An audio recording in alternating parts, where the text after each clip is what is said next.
A lonely millionaire finds a girl sleeping among boxes at the gates of a frozen cemetery. When she shows him an old photograph, he recognizes in the image the woman who left him years ago. In shock, he decides to take her home, without imagining that this choice would change everything.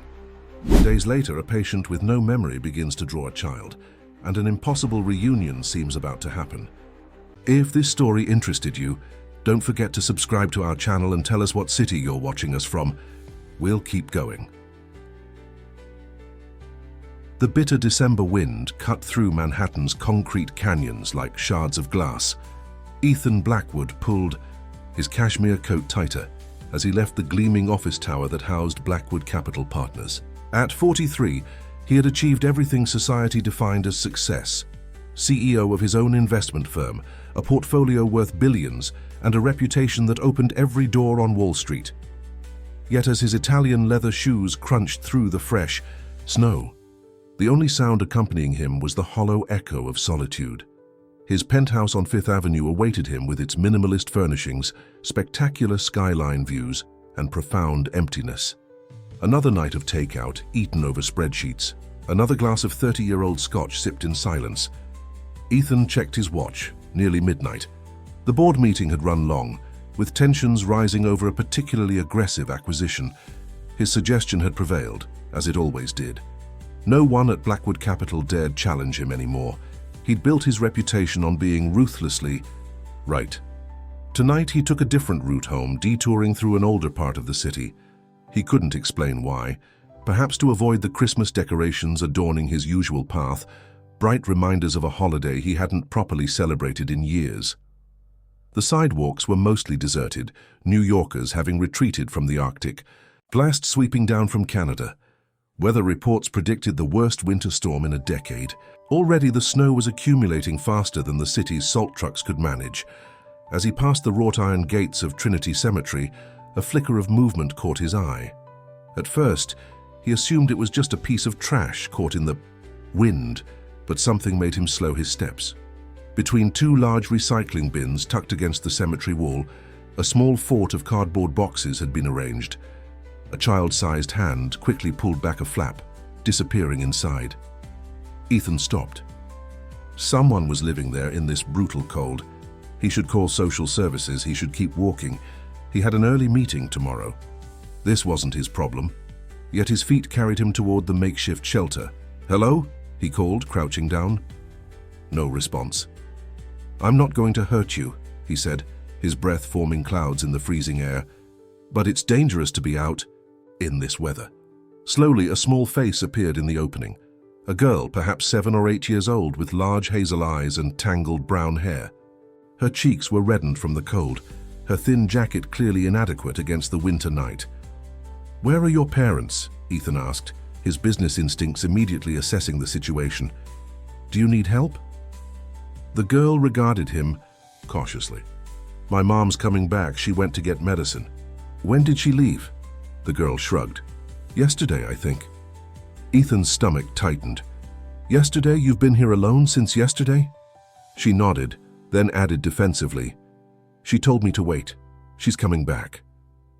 The temperature was dropping by the hour. This child wouldn't survive another night outdoors. "What's your name?" he asked. "Emma," she replied, hugging herself for warmth. "I'm Ethan. Listen, Emma, we need to get you somewhere warm. The police can help find your mother." Emma's eyes widened with fear. "No police. Mom said never to talk to police. They'll take me away." The girl's reaction raised red flags in Ethan's mind. What was this mother hiding from? "Do you have any other family? Someone I could call?" Emma shook her head, then hesitated. From inside her jacket, she carefully withdrew a crumpled photograph, protective of it despite her predicament. "This is my mom," she said, holding it up. Ethan took the photo, and in that moment, the carefully constructed walls of his life crumbled. The world tilted beneath his feet, and he had to place one hand on the frozen ground to steady himself. The woman in the photograph was Olivia Taylor. 10 years ago, Olivia had been a promising junior analyst at his firm. Their relationship had been intense, passionate, and ultimately catastrophic. When she'd challenged his business ethics during a crucial deal, he'd seen it as betrayal. The argument that followed had been devastating, ending with him telling her to get out of his life. She had disappeared so completely, he'd assumed she'd left New York altogether. Now he was looking at her face again, slightly older but unmistakable. And beside her, with that same defiant smile, was Emma. He studied the child's face with new awareness, the shape of her eyes, the determined set of her jaw. They were reflections of his own. The timing would be right. Emma would have been conceived right around the time Olivia left. "Emma," he said, his voice uncharacteristically unsteady. "Your mother, is her name Olivia?" The girl's eyes widened. "How did you know?" "I knew her, a long time ago." He handed back the photograph. "How old are you, Emma?" 9 and a quarter, she replied with the precision children reserve for their age. 9 years, the math was undeniable. This child, this girl shivering in the cold, was almost certainly his daughter. Ethan's mind raced through the implications. Had Olivia known she was pregnant when she left? Why hadn't she told him? Where was she now? And what was he supposed to do with this child, his child, who had appeared from nowhere on the coldest night of the year? One thing was certain. He couldn't leave her here. "Emma, I have an apartment nearby. It's warm and there's food. You can stay there while we figure out how to find your mother." She looked at him suspiciously. "Mum says never go with strangers." "Your mother is right," Ethan said, "but I'm not exactly a stranger. I was friend of your mum's." The inadequacy of the word friend hung in the frigid air between them. Emma considered this, shivering violently now. "Do you have hot chocolate?" Despite everything, Ethan smiled. "I can arrange for hot chocolate." After a moment's deliberation, Emma nodded and began gathering her meager possessions: the photo, a worn backpack, and a tattered stuffed rabbit. As they walked toward Fifth Avenue, the snow falling heavier now, Ethan sent a text to his assistant. "Cancel all meetings tomorrow. Family emergency." The phrase felt foreign as he typed it. Family, a concept that hadn't applied to him since his parents passed away years ago. His doorman's eyebrows shot up when Ethan entered with a disheveled child, but he was too professional to comment. In the private elevator ascending to the penthouse, Emma pressed her face against the glass, watching the city lights grow smaller below. "You live all the way up in the sky?" she asked. "I do," Ethan replied, suddenly seeing his home through new eyes, not as the achievement it represented, but as the sterile, unwelcoming space it actually was. When the elevator doors opened directly into his apartment, Emma gasped. The vast open space, with its floor-to-ceiling windows showcasing the snowstorm enveloping Manhattan, looked like something from another world compared to her cardboard shelter. "Are you rich?" she asked bluntly, in the way only children can. "Some people would say so," Ethan answered, helping her remove her damp jacket. While Emma explored the apartment with cautious curiosity, Ethan ordered hot chocolate and food from the 24-hour service that catered to wealthy insomniacs. Then he called his lawyer, stepping onto the terrace despite the cold to ensure Emma wouldn't overhear. "I need you to find someone," he said without preamble. "Olivia Taylor used to work for me about 10 years ago, and I need it done discreetly." Very discreetly. When he returned inside, Emma was standing before the wall of windows, her breath fogging the glass as she watched the snow swirl in the night sky. The vastness of the city stretched before her, a constellation of lights in the darkness. "Is my mom out there somewhere?" she asked without turning around. Ethan joined her at the window, maintaining a respectful distance. "I believe so, and we're going to find her." Emma nodded, then looked up at him with eyes that mirrored his own. "You really knew my mom?" "Yes," Ethan said, the weight of the past decade settling on his shoulders, "and I should have never let her go." Morning light filtered through the floor-to-ceiling windows of Ethan's penthouse, casting long shadows across the polished concrete floors. He hadn't slept. After settling Emma in the guest bedroom, a space that had never actually hosted a guest, he'd spent the night alternating between making calls and staring at the ceiling. trying to process the seismic shift in his reality. Emma emerged from the bedroom around 7, clutching her stuffed rabbit. She'd slept in the oversized t-shirt he'd provided, which hung to her knees like a nightgown. Her hair was a tangled mess, her eyes wary as she surveyed the unfamiliar territory of morning in this strange place. "Good morning," Ethan said, attempting a warmth he rarely had occasion to use. "Are you hungry?" Emma nodded, approaching the kitchen island with caution. Ethan realized with a pang that his refrigerator contained little more than protein shakes, craft beer, and expired condiments. His pantry wasn't much better: coffee, protein bars, and a few dusty spice jars. "I usually eat out," he explained, embarrassed by the inadequacy of his home for a child. "But I've ordered some breakfast. It should be here soon." As if on cue, the elevator chimed. But instead of the expected food delivery, Victoria Chen, Ethan's executive assistant for the past 5 years, stepped into the apartment carrying several shopping bags. "You said family emergency," Victoria said, setting down the bags and regarding Emma with obvious surprise. "I took the liberty of bringing some essentials." Her tone was professional, but Ethan didn't miss the questions in her eyes. "Thank you, Victoria. This is Emma," Ethan said. "She'll be staying with me for a while." Victoria smiled at the girl. "Nice to meet you, Emma. I brought some clothes that might fit you, some basic toiletries, and a few groceries." She turned to Ethan. "Your 10 o'clock called. I rescheduled for next week." "Cancel everything for the rest of the week," Ethan said, making a decision on the spot. "And find me the best private investigator in the city discreetly." Victoria's eyebrows rose slightly, but she simply nodded. "Of course. Anything else?" Ethan glanced at Emma, who was examining the contents of the shopping bags with interest. "We'll need kid things. Whatever 9-year-olds need." "I'll take care of it," Victoria said, her efficiency unrattled even by this unusual request. "And the breakfast you ordered is on its way up." After Victoria left and they had eaten, Emma devouring pancakes like she hadn't had a proper meal in days, which Ethan feared might be the case, they faced the awkwardness of two strangers forced into sudden cohabitation. "So," Ethan said, clearing his throat, "we should probably talk about what happens next." Emma set down her fork. "Are you going to call the police?" "No," Ethan assured her. "But I am trying to find your mother. I have people who can help with that." Emma's face brightened. "So I can go home soon?" The question stabbed at Ethan. Home. Where was that for her? Not here in this austere monument to success that he'd built, but probably not wherever she'd been living with Olivia either, if they'd ended up sheltering in cardboard boxes. "I hope so," he said carefully. "In the meantime, you'll stay here where it's safe and warm, but I need to ask you some questions about your mum to help us find her." Emma's expression grew guarded again. She said we had to be careful. "People were looking for us." "What kind of people?" Ethan asked gently. "Bad people, people who wanted money." She fidgeted with her stuffed rabbit. "We moved a lot. Mum used different names sometimes. Debt collectors? Loan sharks?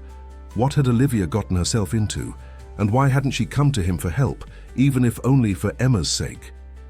Where were you living before your mother went to get medicine?" "A motel," Emma said. "The Blue Pine. But before that, we stayed with Ms. Reyes for a while." "Who is Ms. Reyes?" "A nice lady. She let us stay in her basement and didn't tell anyone. She watched me when Mom had to work nights." Each answer revealed more questions, sketching a picture of a life lived in shadows, always one step ahead of some unnamed threat. It was a far cry from the brilliant, principled woman he'd known, the woman who'd walked out of his office with her head held high, refusing to compromise her values even at the cost of her career. "Emma, do you know why your mother came to this part of the city?" The girl hesitated, then reached into the pocket of her jacket, which lay draped over a chair. She pulled out a crumpled piece of paper and handed it to Ethan. It was an address, his address, written in Olivia's distinctive handwriting. "She said we were going to see someone important," Emma explained. "Someone who could help us, but then she got sick and she went to find medicine first." Ethan stared at the paper, his throat tight. After all these years, Olivia had been coming to him, not for herself, but for their daughter. "I think," he said carefully, "that person might have been me."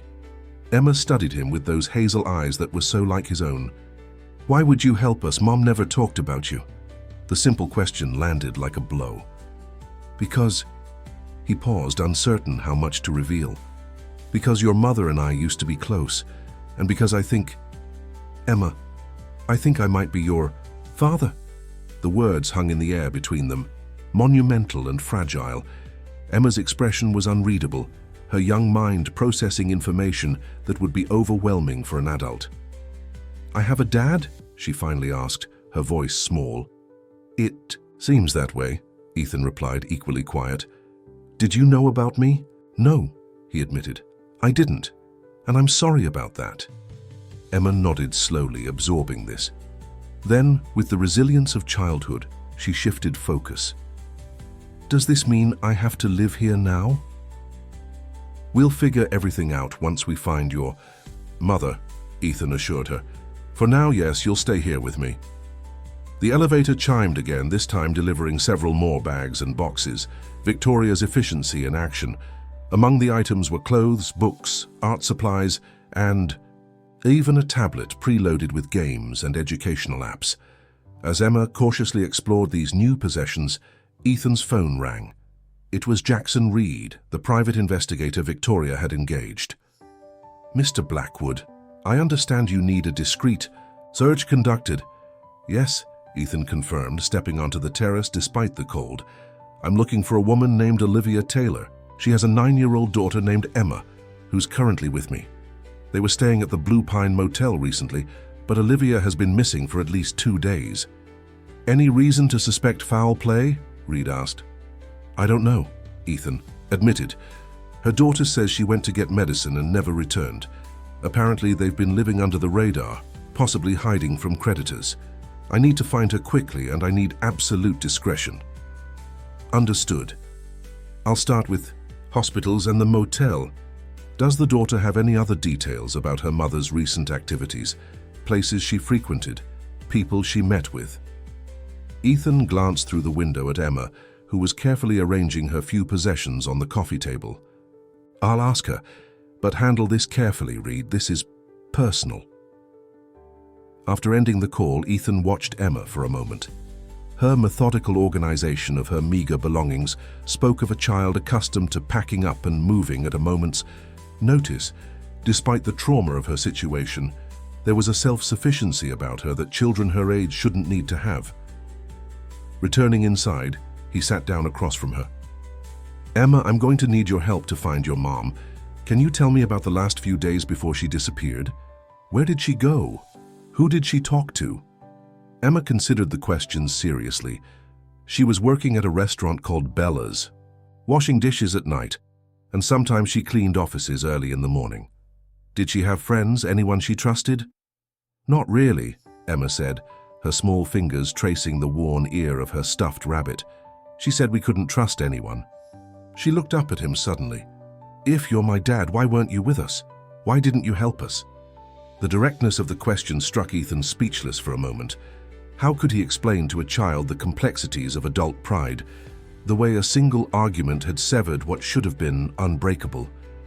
How could he tell her that her mother had kept her existence a secret from him?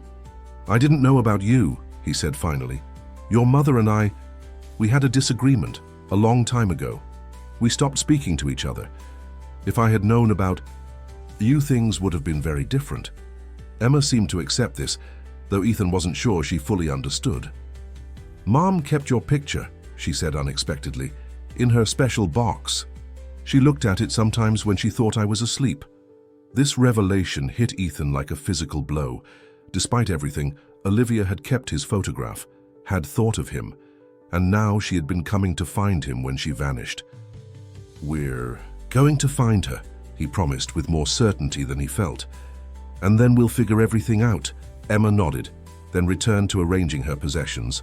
The photograph of Olivia, the stuffed rabbit, a small collection of polished stones, and a tattered paperback of The Secret Garden.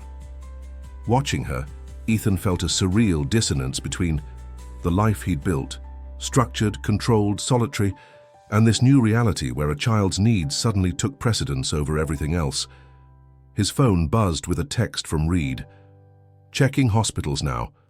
Need the girl's full name and DOB for school record search. Ethan realized with a jolt that he didn't even know his daughter's full name or when she was born. The magnitude of his absence from her life hit him anew. "Emma," he said gently. "What's your full name and when is your birthday?" She looked up at him, those familiar eyes assessing. "Emma Grace Taylor. I was born on April 22nd. April 22nd. Ethan felt the date imprint itself on his heart. A day that should have changed his life, but had passed unmarked year after year while he built his empire of wealth and emptiness. "Thank you," he said, typing the information to Reed. Then, on impulse, he added, "Would you like to help me make your room more comfortable? We could pick out some things online." Emma's face brightened slightly. "Can I have stars on the ceiling? In our old apartment, Mom put glow-in-the-dark stars above my bed." "Absolutely," Ethan said, his throat tightening. "We can have all the stars you want." 3 days passed with no sign of Olivia. 3 days in which Ethan's life transformed completely, his precisely calibrated routine giving way to the unpredictable rhythms of caring for a child. Emma remained quiet and watchful, as if waiting for this temporary arrangement to dissolve like all the others in her young life. Ethan found himself learning to navigate unfamiliar territory, preparing simple meals, establishing a bedtime routine, and addressing the practical matters of a child's existence. Victoria had arranged for a tutor to assess Emma's education level, discovering that despite her transient lifestyle, she was remarkably bright and only slightly behind in mathematics. On the 4th morning, Ethan was attempting to style Emma's hair, a task for which his Wharton MBA had thoroughly failed to prepare him, when Jackson Reed called. "I've located the Blue Pine Motel," Reed reported, "ran by a couple named Martinez. They remember Olivia. Hand Emma Taylor. Said they checked out suddenly, paid in cash." "When exactly?" 5 days ago. But here's where it gets interesting. They left most of their belongings behind. The Martinezes kept everything, thinking they might come back. Ethan's hands stilled in Emma's hair. "I need to see those belongings." "Already arranged. They'll be delivered to your building this afternoon. I've also checked every hospital in a 20-mile radius. No Olivia Taylor admitted in the last week." "She might have used a different name," Ethan suggested, remembering Emma's comments about her mother using aliases. "Thought of that. I've been checking Jane Doe's and admissions with no ID. So far, nothing matches her description." Ethan glanced at Emma, who was patiently enduring his amateur hairstyling attempts. "Keep looking, and check if she filled any prescriptions recently. Her daughter mentioned she went for medicine." After ending the call, Ethan finished Emma's hair, a lopsided ponytail that he was unreasonably proud of, and prepared breakfast. The refrigerator was now stocked with child-appropriate foods, the pantry filled with cereals and snacks that Victoria had ordered. "Emma," he said as they ate, "some of your things from the motel are being brought here today. That might help us figure out where your mom went." Emma nodded, pushing her cereal around in the bowl. "Are we going to find her soon?" The hope in her voice made Ethan's chest ache. "We're doing everything we can." "What if we don't?" she asked, the question hanging in the air between them. Ethan reached across the table, covering her small hand with his. "Then we'll figure things out together. I promise you won't be alone." The moment was interrupted by a call from Ethan's CFO, reminding him of a major client meeting he'd postponed. For 10 years, Ethan had lived and breathed Blackwood Capital. Now, for the first time, the firm's concerns seemed secondary to the little girl sitting across from him. "Reschedule it," he said, watching Emma carefully place her bowl in the dishwasher, "and have legal draw up paperwork for a temporary leave of absence." Later that afternoon, a cardboard box arrived from the Blue Pine Motel. Emma watched anxiously as Ethan opened it on the coffee table. Inside were clothes, some children's books, a folder of school papers, and a smaller wooden box intricately carved. "That's Mum's special box," Emma said, reaching for it. The box was locked, but Emma knew where the key was hidden, taped inside one of the books. When she opened it, Ethan glimpsed photographs, letters, and small mementos. "Can I see?" he asked gently. Emma hesitated, then nodded. Inside, Ethan found evidence of the life he'd missed. Emma's birth certificate, listing him as the father. Her first lock of hair, a hospital bracelet marked Baby Girl Taylor. And beneath these artifacts of early childhood, a velvet pouch. Emma reached for it. "That's the one with your picture." Inside the pouch was indeed a photograph of Ethan, taken during happier times, a candid shot from a rare weekend away, his expression relaxed in a way it seldom was anymore. Beside it was an unsent letter addressed to him, dated 3 years earlier. "May I?" Ethan asked, indicating the letter. Emma shrugged. "I don't know what it says. Mum never showed me." Ethan unfolded the letter with unsteady hands, recognizing Olivia's handwriting immediately. "Ethan," it began, "it's been 6 years since I walked away, 6 years of raising our daughter alone, of wondering if I made the right choice in not telling you about her. Emma asks about her father now. I tell her you live far away, that you can't be with us. It's easier than explaining the truth, that pride and principles drove us apart, that we were both too stubborn to bend." Ethan had to stop reading for a moment, overcome by the weight of time lost. "I've thought about contacting you 1,000 times, the letter continued. "Not for myself, but for Emma. She deserves more than this life I've given her, always moving, always hiding. She deserves stability, security, all the things I can't provide.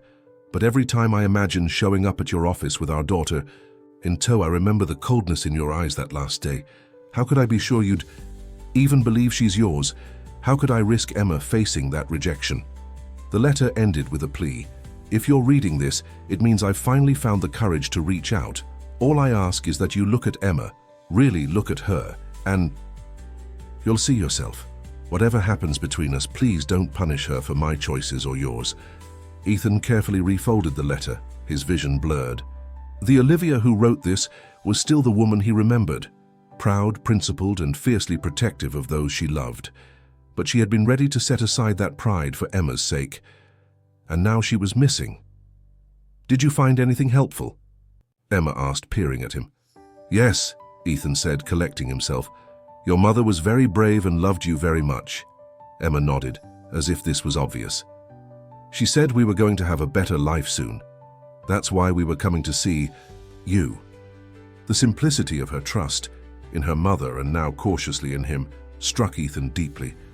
This child had endured years of instability, yet maintained an underlying resilience that humbled him. "Emma," he said carefully, "did your mother ever mention anyone she was afraid of? Anyone who might have been looking for her?" Emma frowned in concentration. She was scared of the money people, and sometimes she would see someone she knew and make us hide or go another way. "Money people? Like banks?" "I don't know. Just people who wanted money from her. She said they were dangerous. Loan sharks maybe, or worse." The thought of Olivia caught in such a web made Ethan's blood boil. If someone had harmed her, his phone rang. "Read again." "I've got something," the investigator said without preamble. "Brooklyn Methodist Hospital admitted a Jane Doe 5 days ago. Hit and run accident. No ID, unconscious on arrival. Female, early 40s, matches Taylor's general description." Ethan's heart raced. "What's her condition?" "Stable now, but she was unconscious for several days. The hospital says she's experiencing memory issues. They're trying to identify her." "I'll be there in 30 minutes, Ethan said, already moving. "Arrange whatever is necessary for a positive ID." After ending the call, he turned to Emma, who was watching him with wide, hopeful eyes. "They might have found your mum," he said carefully. "She's in a hospital.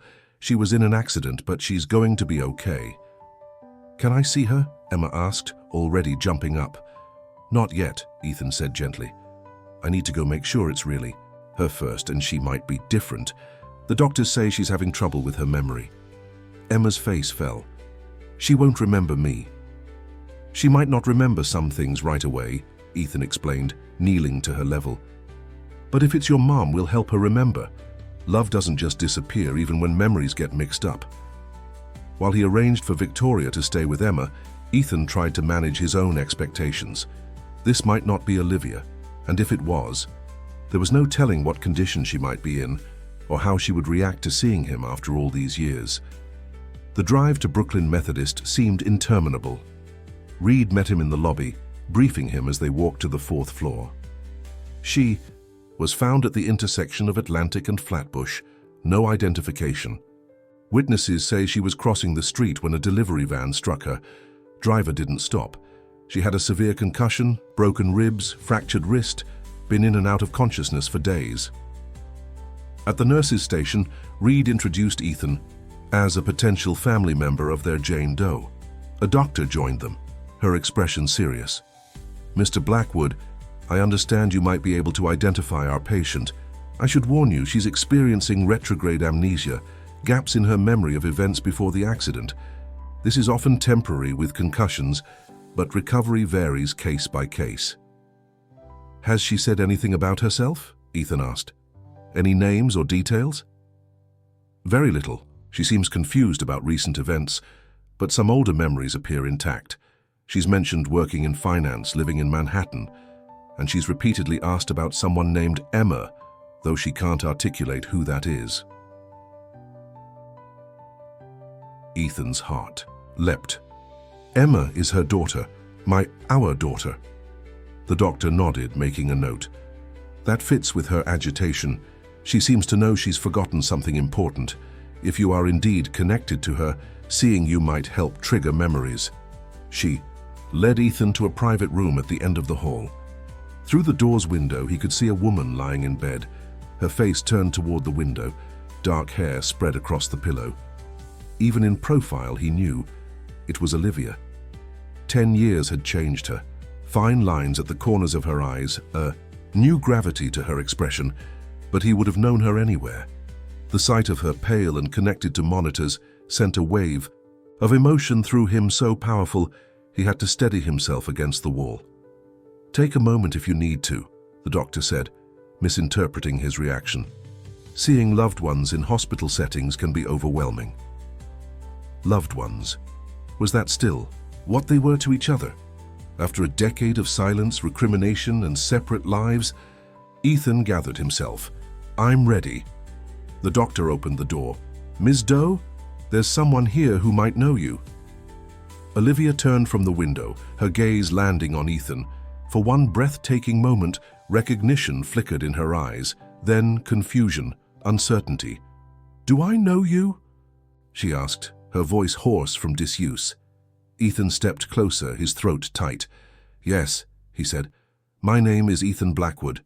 We knew each other a long time ago."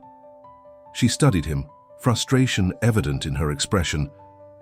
"I feel like I should remember you." "It's okay," Ethan said, taking the chair beside her bed. "The doctor says your memory will likely return in time. They tell me I was in an accident, that I've been here for days." Her hand went to her temple where a bandage covered a healing wound. "Everything feels foggy, like I'm trying to see through water." "You're safe now," Ethan assured her. "And you're not alone anymore?" Something in his voice made her look at him more intently. "We weren't just acquaintances, were we?" "No," Ethan admitted. "We were important to each other once." She nodded slowly, processing this. Then her expression sharpened with sudden clarity. "Emma," she said. "I need to find Emma. She's waiting for me. She's alone." "Emma is safe," Ethan said quickly, taking her hand. "She's with me. She's been staying in my home since the accident." Olivia stared at him, her breathing quickening. "Emma is with you. You know about Emma." "I found her 4 days ago," Ethan explained. "She was waiting for you near Trinity Cemetery. She had your photograph and my address." Tears filled Olivia's eyes. "I remember now. I was taking her to see you. I was sick, a fever, and I needed medicine. I left her hidden, told her to wait." Her hands clutched at the blanket. "I abandoned my daughter in the cold. What kind of mother does that?" "You were trying to protect her," Ethan said firmly. "And she's fine.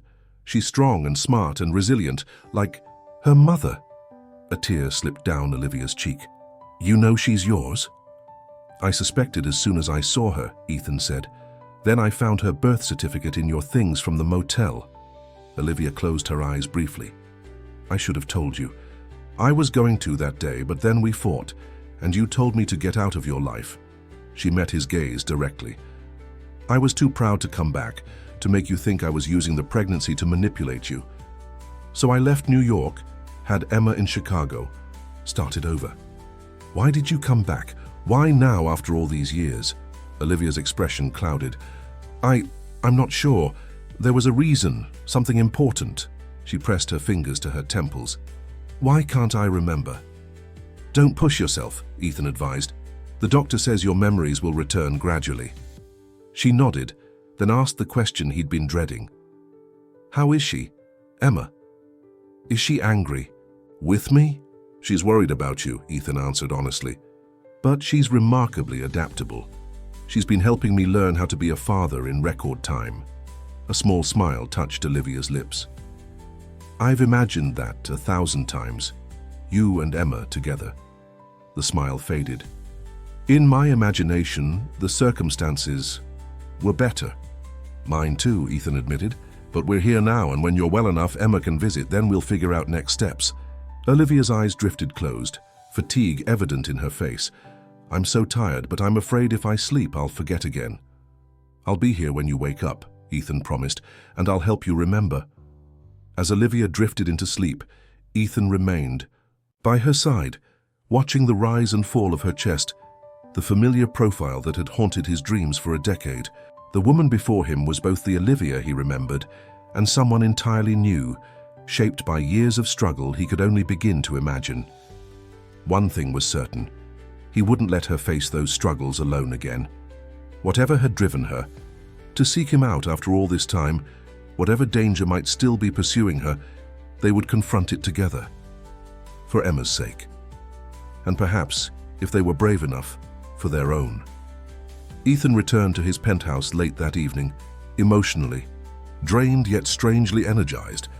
Emma was still awake, waiting for him despite Victoria's best efforts to enforce a reasonable bedtime.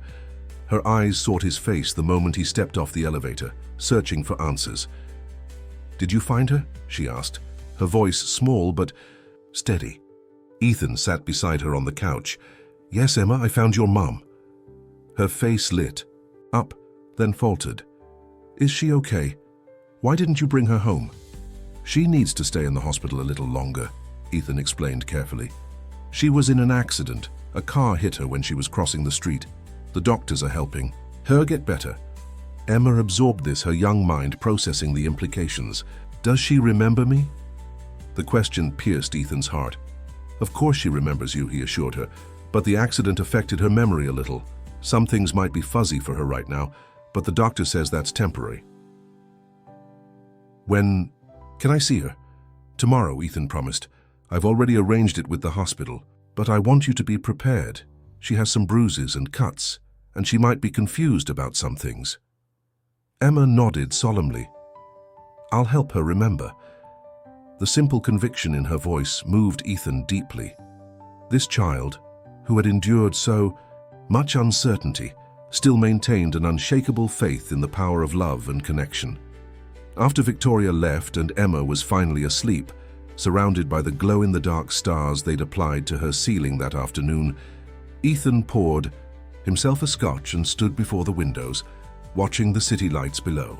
His mind replayed the surreal day, still struggling to reconcile the Olivia of his memories with the vulnerable woman in the hospital bed. His phone rang. Jackson Reed. Mr. Blackwood, I've been digging deeper into Ms. Taylor's situation as requested. Found something concerning. Ethan tensed. Go on. She's been living under at least 3 different names in the past 5 years. Moved between Chicago, Philadelphia, and finally back to New York about 8 months ago. And she's been making regular payments to someone. Cash withdrawals on buy. The same day each month, ranging from $2,000 to $3,000. Blackmail, Ethan suggested, his grip tightening on the phone. Possibly, or some kind of debt with steep interest. I traced her employment history. Series of service jobs, always paid under the table. Never anything that would utilize her. Financial background or education. As if she was deliberately staying off the grid, Ethan mused. Exactly. And there's more. 3 weeks ago, she made a large withdrawal from a safety deposit box in Queens, nearly $50,000 according to bank records. Ethan frowned. Where would she get that kind of money? That's what I'm trying to determine. The safety deposit box was opened 6 years ago, shortly after she left Chicago. Regular deposits since then, all cash. Emergency fund, Ethan theorized. She was saving for something, or preparing to run again. There's one more thing, Reed said, his tone grave. The night before her accident, someone broke into her room at the Blue Pine Motel. The Martinezes didn't mention it initially because they assumed Olivia and Emma had simply left without checking out. But when I pressed them, they admitted finding the room in disarray, the lock forced. Ethan's blood ran cold. Someone was looking for her or for something she had. Seems likely. And they might still be looking. Ethan glanced toward Emma's bedroom door, a protective instinct surging through him. I want security on my building doubled, and I want a guard outside Olivia's hospital room 24/7. Already arranged the hospital security, Reed said. I'll handle the building detail. In the meantime, I'm continuing to track these monthly payments, see if I can identify the recipient. After ending the call, Ethan checked on Emma once more. She slept peacefully, one arm wrapped around her tattered stuffed rabbit.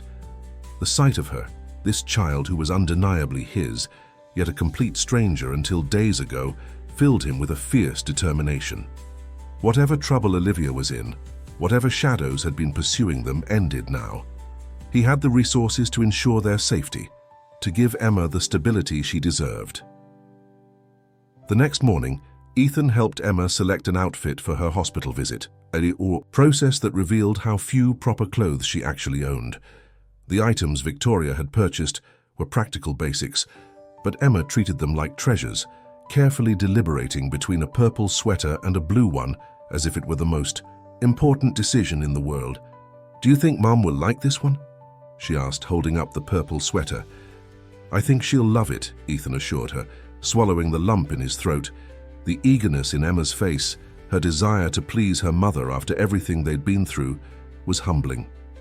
On the drive to Brooklyn Methodist, Emma grew increasingly quiet, staring out the window at the passing cityscape.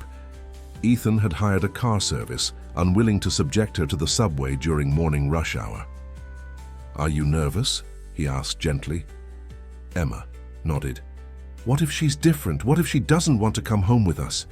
The key simplicity of the question, us, didn't escape Ethan. In just a few days, Emma had begun to include him in her concept of home and family. "Your mum loves you more than anything," he said. "The most important thing hasn't changed, even if other things have." At the hospital, Ethan introduced Emma to Dr. Patel, who had been overseeing Olivia's care. "Your mother has been asking for you," the doctor told Emma with a warm smile. "Her memory is still coming back in pieces, but she remembers you very clearly." Emma nodded, clutching Ethan's hand tighter. He could feel her trembling slightly as they approached Olivia's room. "Ready?" he asked. Emma took a deep breath and nodded. The woman who looked up when they entered was a marked improvement from the day before. Olivia was sitting up in bed, her dark hair brushed, some color returned to her cheeks. Her eyes fixed immediately on Emma, filling with tears. "Emma," she breathed, arms opening. Emma hesitated only a fraction of a second before running to the bed and throwing herself into her mother's embrace. Olivia held her tightly, murmuring endearments and apologies, her eyes closed as if memorizing the feel of her daughter in her arms. Ethan hung back, giving them this moment of reunion. The sight of them together, the two people who should have been part of his life all these years, created a complicated ache within him. "I was so scared," Emma was saying, her face buried in her mother's shoulder. "I waited and waited." "No, baby, I'm so sorry." Olivia stroked her daughter's hair. "I never meant to leave you alone. I would never abandon you." Emma pulled back to study her mother's face. "Ethan found me. He took care of me. Did you know he's my dad?" Olivia's eyes met Ethan's over Emma's head, a world of unspoken history and emotion passing between them. "Yes," she said softly. "I've always known. He has a really big apartment," Emma continued, with windows all the way to the ceiling, and he put stars on my bedroom ceiling just like you used to do. A small smile touched Olivia's lips. Did he? That was thoughtful of him. And Victoria, that's his assistant, she bought me new clothes and books and art supplies, and we've been looking for you every day. As Emma chattered on, Ethan observed the play of emotions across Olivia's face, relief, gratitude, and something else. Wariness, perhaps, or guilt. Eventually, Emma's energy flagged and she curled up beside Olivia on the narrow hospital bed. Dr. Patel had arranged for a child psychologist to speak with Emma while Ethan and Olivia talked privately, and a kind-faced woman appeared to escort Emma to the children's playroom. We'll just be a little while, Olivia assured her daughter. Dr. Sarah wants to show you some cool games that might help me remember things better. After Emma left, a heavy silence fell between Ethan and Olivia. 10 years of separation, of lives lived apart, created a chasm that seemed impossible to bridge with mere words. Thank you, Olivia finally said, her voice quiet but steady, for finding her, for taking care of her. She's my daughter, Ethan replied simply, though I only learned that a few days ago. Olivia winced at the implied accusation. I know you must have questions, anger. You have every right. I'm not interested in blame or recriminations, Ethan said, taking the chair beside her bed. I'm interested in keeping both of you safe. Jackson Reed has been investigating your situation. He found evidence of regular payments you've been making and a break-in at your motel room the night before your accident. Alarm flashed across Olivia's face. They found us. Already? Who found you, Olivia? Who are you running from? She closed her eyes briefly, collecting herself. It's complicated and dangerous. The less you know, the safer you'll be. That's not how this works, Ethan said firmly. Not anymore. Whatever trouble you're in, we'll face it together, for Emma's sake. Olivia studied him, as if gauging his resolve. You've changed, she observed. Fatherhood will do that, apparently. Even when it's thrust upon you without warning. A ghost of a smile touched her lips. I remember why I fell in love with you. That determination. When you decided something was worth fighting for, nothing could stop you. The casual mention of love, past tense but still, caught Ethan off guard. I'm still that person, he said, and I've decided that you and Emma are worth fighting for. So tell me what we're up against. Olivia sighed, resignation settling over her features. It started about 6 years ago, after I left Chicago. I was working at a small financial services firm, nothing prestigious, but it used my skills. The owner, Martin Keegan, seemed kind at first, gave me flexible hours to care for Emma, paid me well, but I soon realized the business wasn't entirely legitimate. Money, laundering, she nodded. Among other things, when I confronted Martin, he made it clear that I knew too much to simply walk away. He offered me a choice, continue working for him for a substantial bonus, or face consequences. What kind of consequences? The kind that would impact more than just me, Olivia said, her voice hardening. He knew about Emma, made sure I understood that my choices would affect her too. Fury rose in Ethan's chest. He threatened a child. Not explicitly. He was too smart for that, but the implication was clear. Olivia twisted the edge of her blanket. I took the deal, worked for him for nearly 3 years, handling transactions I knew were illegal. I told myself I was protecting Emma, that I had no choice. But you eventually left. I was building an escape plan the entire time, Olivia explained, saving money in cash, creating a new identity. When Emma was 6, I finally felt ready. We disappeared overnight, moved to Philadelphia under a new name. But he found you. It took him almost a year. By then I'd established another identity, ready to run again if necessary. But he offered a new arrangement, monthly payments in exchange for his silence. He had evidence of my involvement in his schemes, enough to send me to prison. Blackmail, Ethan confirmed grimly. I paid for 2 more years, Olivia continued. It was crippling financially, but it kept us safe, kept us together. Then 3 months ago, he demanded a lump sum, $50,000, claiming it would be the final payment.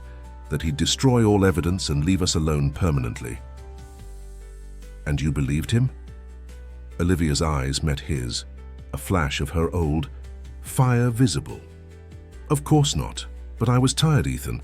Tired of running, tired of Emma living in motels and temporary apartments, tired of looking over my shoulder, and I had nowhere near that kind of money.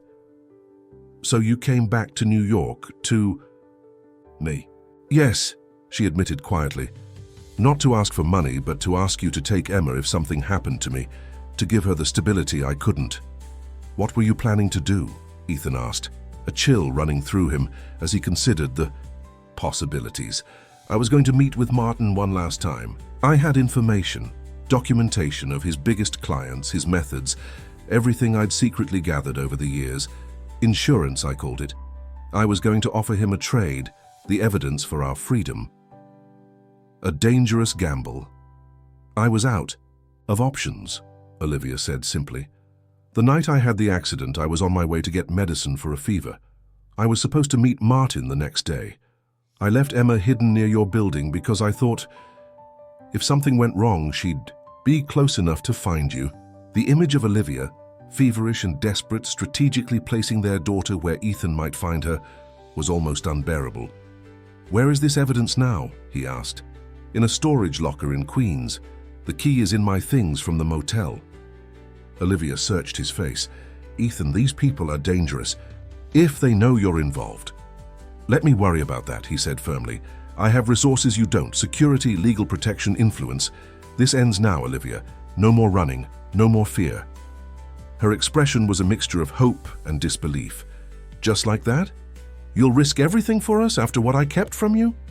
Not just like that, Ethan admitted. There's a lot we need to work through.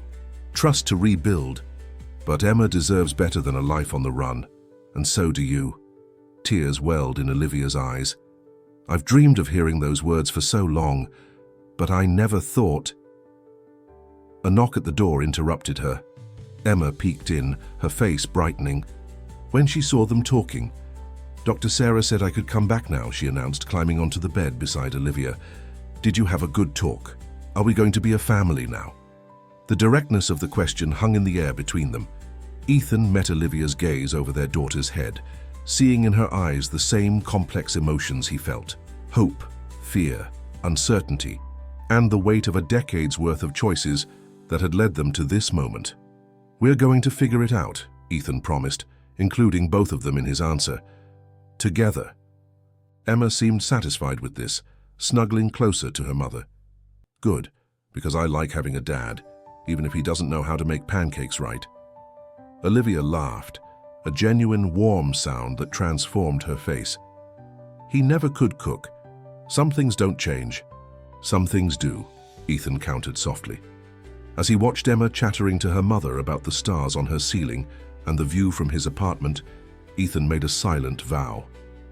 Whatever threat this Martin Keegan represented, whatever shadows, still pursued Olivia, they would face them and emerge into the light, not as the broken individuals they had been, but as the family they should have been all along. In the shadowed corner of a nondescript diner in Queens, Martin Keegan checked his watch for the third time in 5 minutes. Olivia Taylor was late, not just minutes, but days late for their scheduled meeting. His coffee had gone cold, his patience even colder. Martin was not a man who tolerated surprises or deviations from plan. His carefully constructed empire of financial manipulation relied on precision and predictability.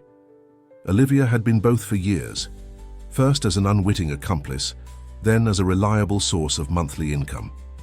Her sudden disappearance was more than inconvenient. It was potentially dangerous. The bell above the door jingled. Martin looked up expectantly, but it was just another weary night shift worker seeking caffeine, not the dark-haired woman he was waiting for. With a sigh of irritation, he signaled for the check. This was the third location he'd staked out today. Olivia had gone completely off-grid, her phone disconnected, her motel room cleared out, her regular haunts deserted. "Something wrong with your coffee, sir?" the waitress asked as she approached with his bill. "No, just running late," Martin replied with the practiced charm that had served him well in his dealings. His unremarkable appearance, average height, thinning brown hair, wireframe glasses, was his greatest asset. No one remembered Martin Keegan, which was exactly how he preferred it. As he paid and left a modest tip, his phone vibrated with a text from his associate, Damon. Nothing at the storage facility. Moving to hospital next. Martin frowned. Hospital? This was new information. He quickly texted back, "Which hospital? Why?" The response came moments later. Brooklyn Methodist. Jane Doe admitted 5 days ago matches description. Hit and run. This complicated matters. If Olivia was injured, she might have spoken to authorities. If she'd revealed anything about his operations.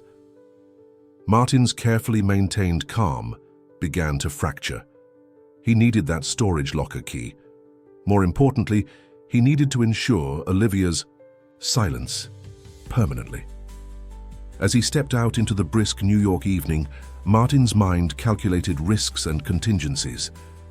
Whatever happened, one thing was certain: Olivia Taylor had become a liability he could no longer afford. Ethan Blackwood's office at Blackwood Capital occupied the entire top floor of a sleek midtown tower.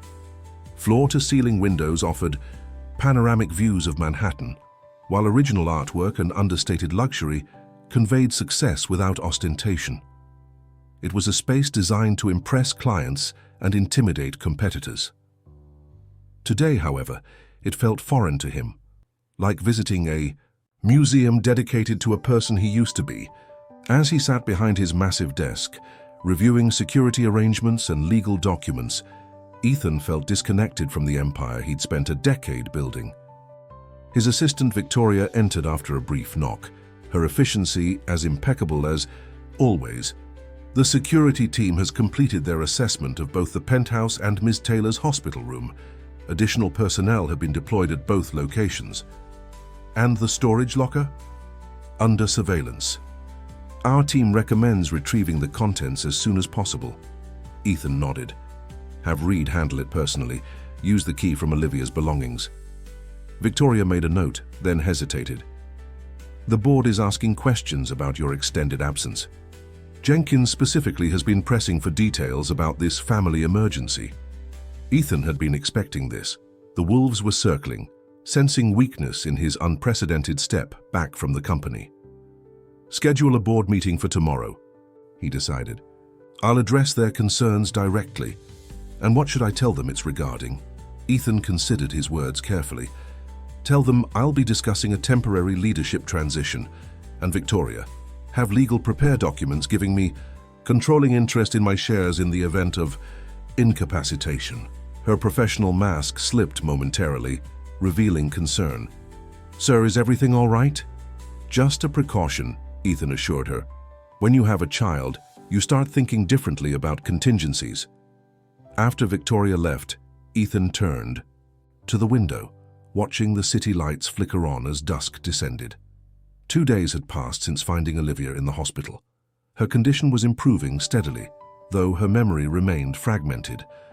The doctors expected to release her within the week, which left the question, where would she go?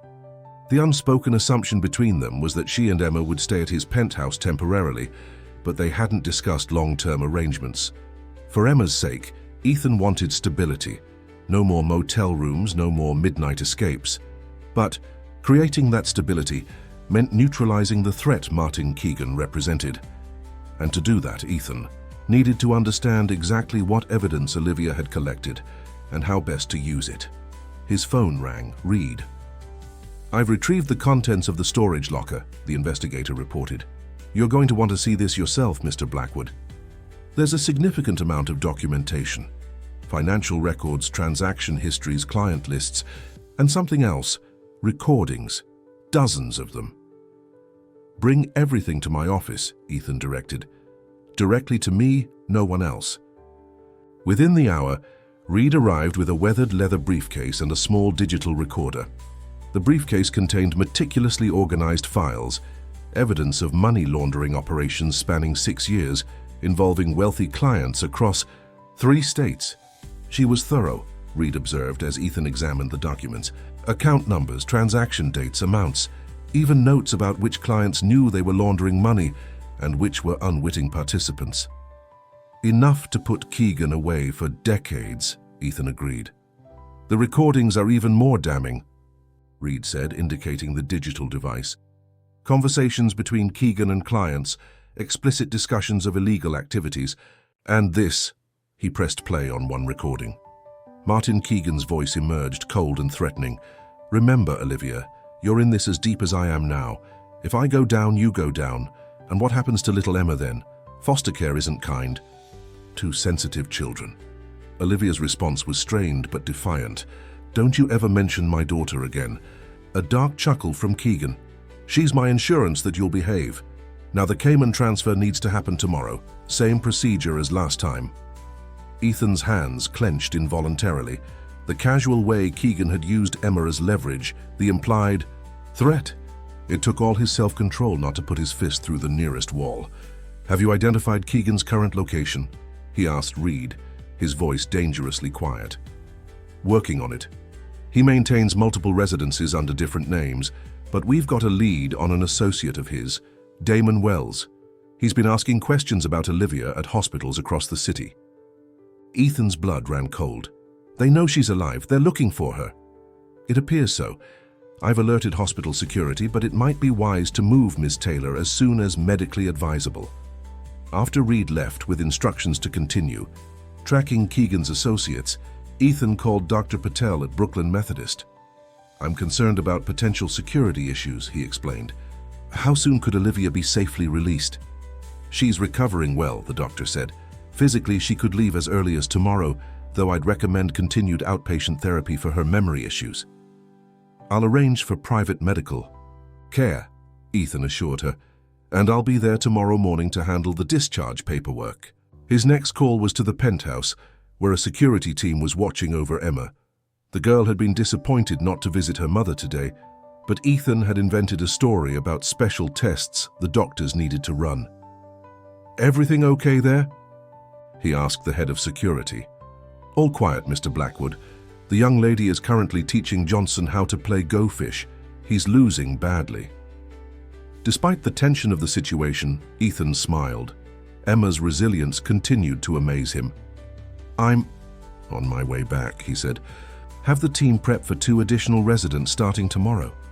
As he gathered the evidence from Olivia's storage locker, Ethan considered his options. The most straightforward approach would be turning everything over to the FBI. The documentation was comprehensive enough to trigger a major investigation, but that would inevitably implicate Olivia as well, despite her coercion. The legal battle could drag on for years, casting a shadow over Emma's childhood. No, there had to be a cleaner solution, one that eliminated the threat permanently without exposing Olivia or Emma to further trauma.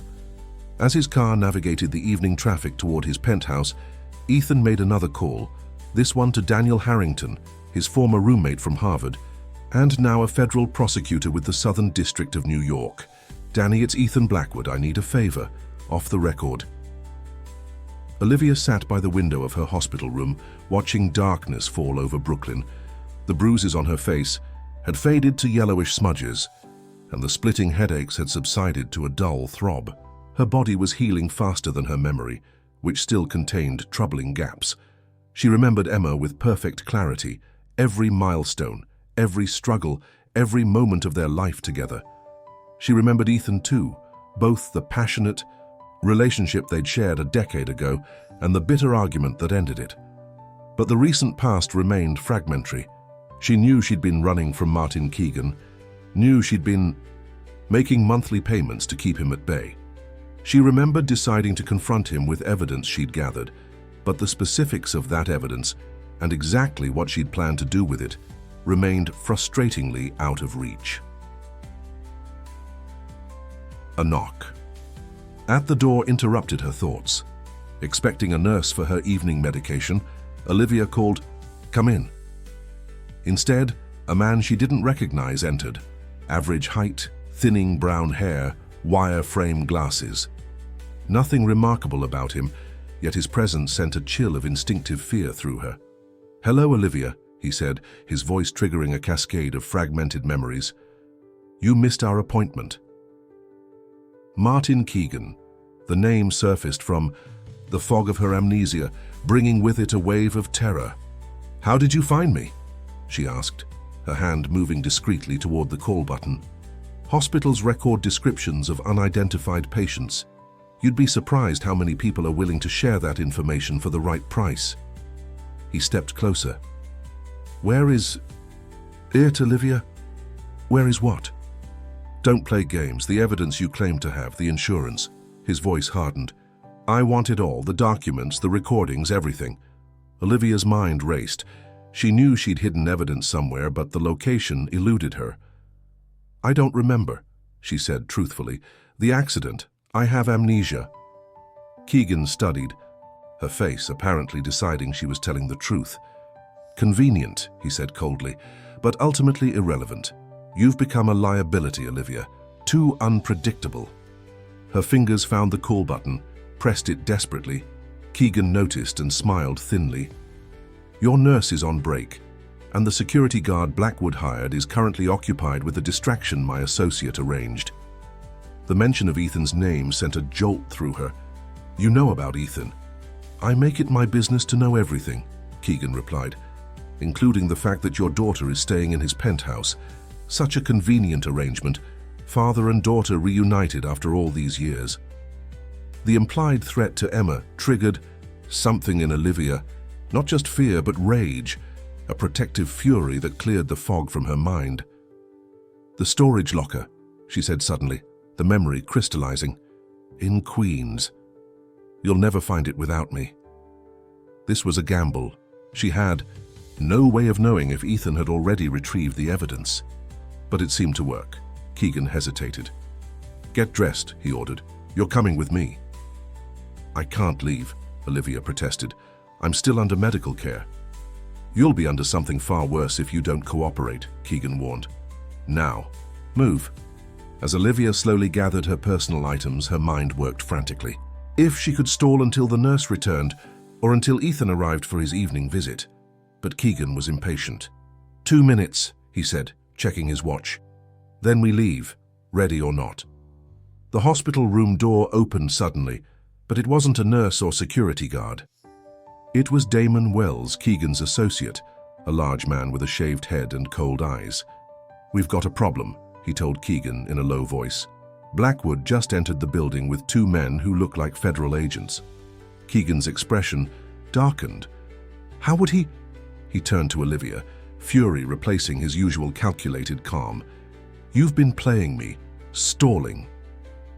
"I don't know what you're talking about," Olivia insisted, though hope surged within her. Ethan was here, with federal agents. Somehow he'd found the evidence on his own. Keegan grabbed her arm roughly. "Change of plans. We're leaving now through the service corridor." As he dragged her toward the door, Olivia's newfound clarity of mind presented an opportunity. She deliberately stumbled, falling against the rolling tray table and sending it crashing to the floor with a tremendous clatter. The noise brought an immediate response. Footsteps running down the hall, voices calling out. Keegan's grip tightened painfully on her arm as he tried to pull her toward the door. But Olivia planted her feet, fighting with a strength born of desperation. "Help!" she screamed. "Help me!" The door burst open. Ethan stood there, flanked by 2 stern-faced men in suits. His eyes took in the scene in an instant. Keegan grasping Olivia's arm, Wells blocking the service door. "Federal agents," one of the suited men announced, drawing a weapon. "Release her and put your hands up." For a moment, Keegan seemed about to comply. Then, with shocking swiftness, he pulled Olivia in front of him like a shield. "Back off," he warned, "or she gets hurt." Time seemed to slow down. Olivia saw Ethan's face transform with a cold fury she'd never witnessed before, not even during their worst arguments. He took a deliberate step forward. "Let her go, Keegan," he said, his voice deadly quiet. "It's over. We have everything, the documents, the recordings, the client lists. The FBI is raiding your office as we speak." Uncertainty flickered across Keegan's face. "You're bluffing." "The offshore accounts in the Caymans," Ethan continued. "The shell companies in Delaware. The property. In Belize, we have it all. The only question now is whether you want to add assault and kidnapping to the charges. Something in his tone, the absolute certainty, the implicit threat, made Keegan's resolve waver. His grip on Olivia loosened. Slightly. It was all the opening she needed. With a sudden twist, she broke free, ducking away as the federal agents moved in. In seconds, both Keegan and Wells were on the floor, handcuffed and subdued. Ethan was at her side instantly, his arms encircling her protectively. "Are you hurt?" "No," Olivia managed, though she was trembling with reaction. "How did you know? How did you find the evidence?" "Reed found your storage locker key among your belongings from the motel," Ethan explained. "And Danny, one of the agents, is an old friend from college. When I showed him what you'd collected on Keegan, he arranged an unofficial operation." As the agents led Keegan and Wells away, Olivia sagged against Ethan, the adrenaline leaving her system as quickly as it had come. "It's really over?" she asked, hardly daring to believe it. "He can't threaten us anymore." "It's over," Ethan confirmed, his arms tightening around her. "No more running, no more fear."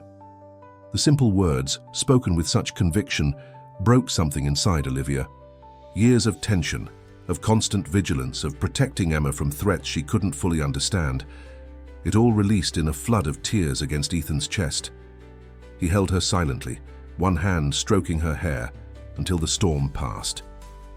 When she finally looked up, his expression was tender but determined.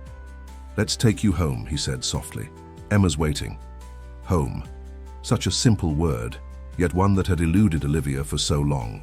Not a place, but a feeling of safety, of belonging. "Yes," she whispered. "Let's go home." Homecoming proved more complicated than a simple journey from hospital to penthouse. Though Dr. Patel had agreed to release Olivia given the security concerns, she insisted on a detailed outpatient care plan.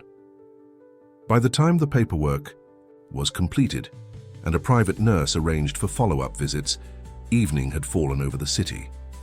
During the car ride to Manhattan, Olivia sat close to Ethan, his arm protectively around her shoulders.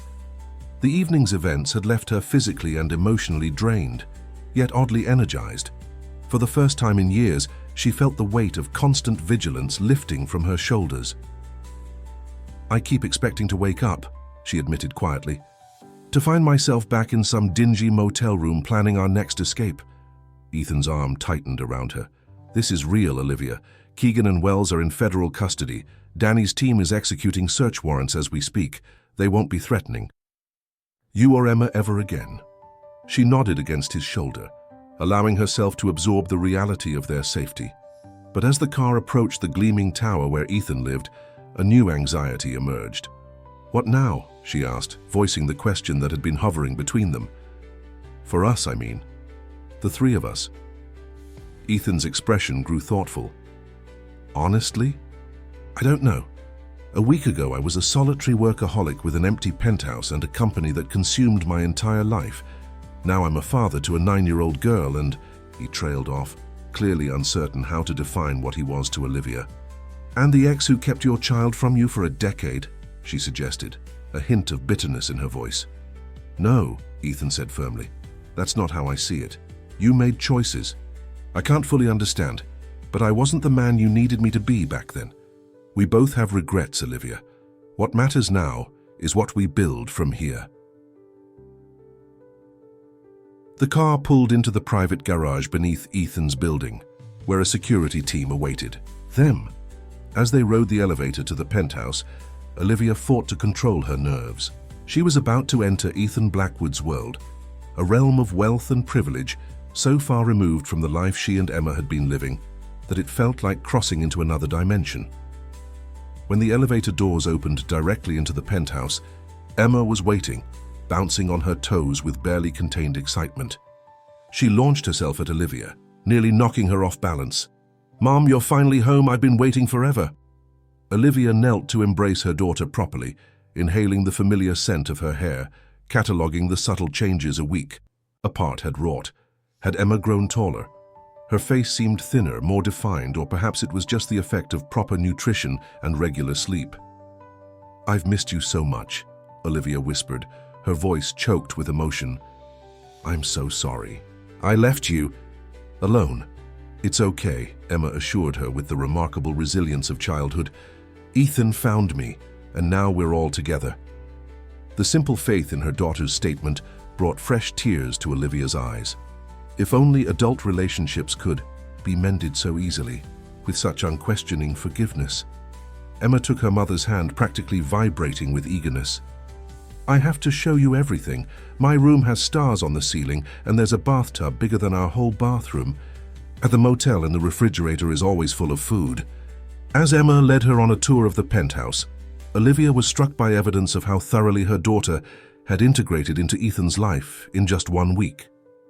Emma's drawings adorned the refrigerator.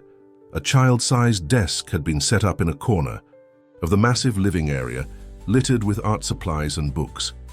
The guest bedroom had been transformed with colorful bedding, a small bookshelf, and the promised glow-in-the-dark stars.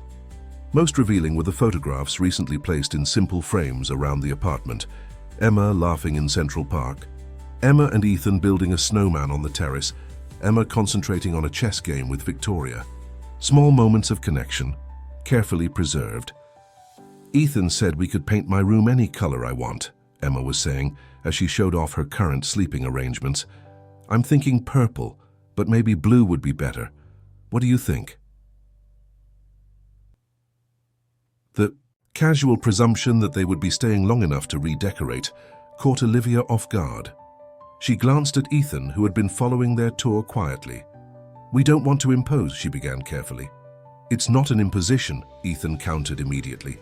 "You and Emma are welcome to stay as long as necessary. There's more than enough space." The unspoken question hung between them. How long was necessary? Until Olivia recovered fully? Until she found a job and a new place to live? Or was Ethan suggesting something more permanent? Emma, oblivious to the undercurrents between her parents, continued her enthusiastic tour. "And wait till you see the view at night. You can see the whole city. It's like being on top of the world." As Emma pulled her toward the floor-to-ceiling windows, Olivia caught sight of their reflection, mother and daughter silhouetted against the glittering Manhattan skyline.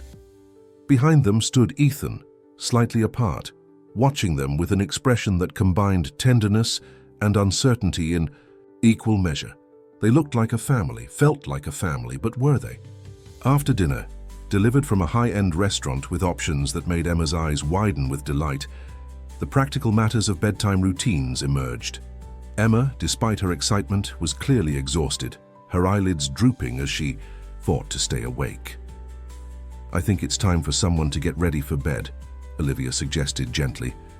Emma's lower lip jutted out in a familiar pout. "But you just got here. I don't want to sleep yet." "I'll still be here in the morning," Olivia promised, smoothing her daughter's hair, "and the next morning, and the one after that." "Promise?" Emma asked, a hint of her old insecurity surfacing. "I promise." Olivia's throat tightened with emotion. No more separations. This seemed to satisfy Emma, who allowed herself to be guided through her bedtime routine.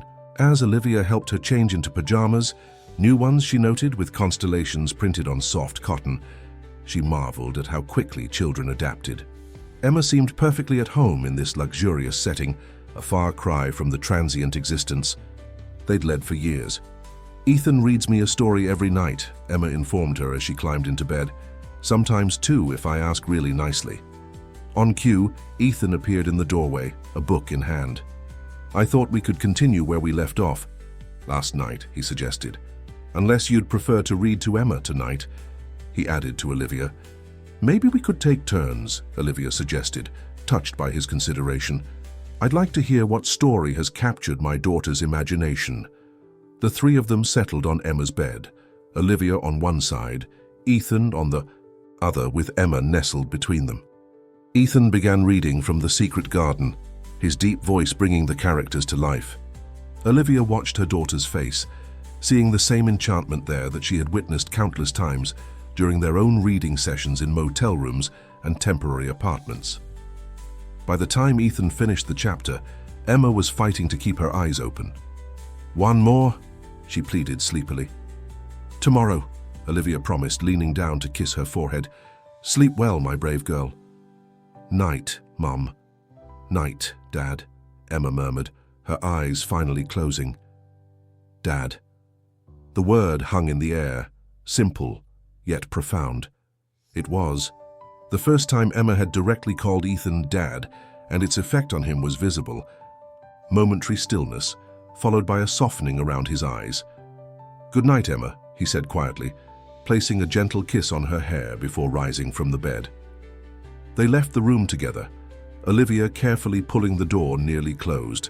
Leaving, it opened just a crack as Emma preferred. In the hallway, they stood awkwardly for a moment, the intimacy of the shared bedtime ritual highlighting the undefined nature of their own relationship. "She called me Dad," Ethan said finally, his voice reflecting wonder and uncertainty in equal measure. "Is that okay?" Olivia asked. "If it's too soon—" "No," he interrupted. It's more than okay. I just never expected—" He trailed off, collecting himself. "I never expected any of this, Olivia. A week ago, I didn't know I had a daughter. Now I can't. Imagine my life without her." The raw honesty in his voice moved her deeply. "She's pretty easy to love," Olivia said softly. "Like her mother," Ethan replied, meeting her eyes directly. The simple statement sent a jolt through Olivia. Was he referring to the past, the love they had once shared, or suggesting something about the present or even the future? Before she could formulate a response, Ethan gestured toward the living area. "You must be exhausted, but I thought you might want to talk. There are some decisions we need to make." In the spacious living room, with its panoramic view of the nighttime city, Olivia curled into one corner of a massive sectional sofa. Ethan poured 2 glasses of wine, offering one to her before taking a seat at a respectful distance. "First things first," he began. "Your safety. Keegan and Wells are in custody, but the investigation is ongoing. Danny advised that you and Emma remain here under protection until they've rounded up all of Keegan's associates." Olivia nodded, sipping her wine. "How long will that take?" "A few weeks, most likely, possibly longer." Ethan hesitated. "Which brings us to the question of after." "After," Olivia repeated. Such a small word for such enormous implications. "I want Emma in my life," Ethan said, his tone leaving no room for doubt. "I've missed 9 years already. I don't want to miss another day." "I wouldn't keep her from you," Olivia assured him. "Not now that you know about her. We could work out a custody arrangement." "I'm not talking about visitation weekends or split holidays," Ethan interrupted, leaning forward. "I'm talking about being a real father to her, being present for the everyday moments, not just special occasions." "What exactly are you suggesting, Ethan?" He took a deep breath. "I'm suggesting we find a way to co-parent effectively, which means living close enough that Emma doesn't feel shuttled between 2 separate lives." Olivia considered this.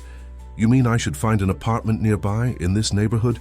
She gestured toward the window, indicating the exclusive Upper East Side buildings surrounding them.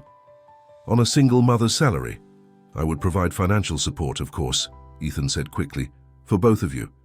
Pride flared within Olivia, the same stubborn independence that had prevented her from seeking his help all these years. "I don't want your money, Ethan." "It's not about you," he countered. "It's about Emma, about giving her the stability she deserves after years of upheaval." This argument struck home. Hadn't that been Olivia's driving motivation in coming to New York, in seeking out Ethan after all this time, to give Emma a better life? "There's another option," Ethan continued, when she remained silent. "You and Emma could stay here. This place is far too big for one person. We could establish boundaries, maintain separate spaces when needed." Olivia stared at him, stunned by the suggestion. "You want us to live here, with you? As what? Roommates?" Ethan ran a hand through his hair, a gesture of frustration she remembered from their past. "I don't know what to call it, Olivia. Co-parents, friends, we're connected through Emma, whether we planned it or not. And I think we owe it to her to at least try to create a stable, united front." The proposal was simultaneously generous and terrifying. Living under the same roof as Ethan would mean confronting their complicated history daily. navigating the shifting currents of old hurts and new realities. "What about your life?" Olivia asked. "Your privacy? Don't you date?" The last question emerged more hesitantly than she intended. A faint smile touched Ethan's lips. "My life for the past decade has been work, more work, and occasional social events that were really just extensions of work. Privacy hasn't been an issue because there's been no one to share it with." "So no serious relationships?" "None," he confirmed. "There was never enough time, or so I told myself. The truth is, after you left," he paused, gathering his thoughts, "after our argument, I threw myself into building the company. Success became my relationship, and it's been a cold companion." The honesty of this admission created a moment of genuine connection between them, a glimpse of the open communication they'd once shared. "What about you?" Ethan asked. "Has there been anyone significant in your life?" Olivia shook her head. Between raising Emma and staying one step ahead of Keegan, romance wasn't exactly a priority. There were a few brief relationships, but nothing that lasted. No one I trusted enough to bring into our complicated situation. They sat in companionable silence for a moment, each absorbing the revelations about the other's solitary decade. "We're quite a pair, aren't we?" Olivia observed with a sad smile, "both alone for very different reasons." "Not alone anymore," Ethan pointed out. "We have Emma, and perhaps each other. In whatever capacity makes sense for us now." The suggestion hung in the air between them, laden with possibility. Olivia found herself torn between caution and hope. The rational part of her warned against rushing into any arrangement that might later complicate Emma's life if it didn't work out.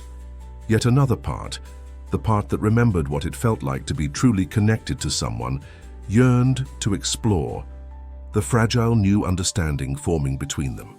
"I need time," she said finally, "to heal, to think clearly. Everything is happening so fast." Ethan nodded, respecting her need for space.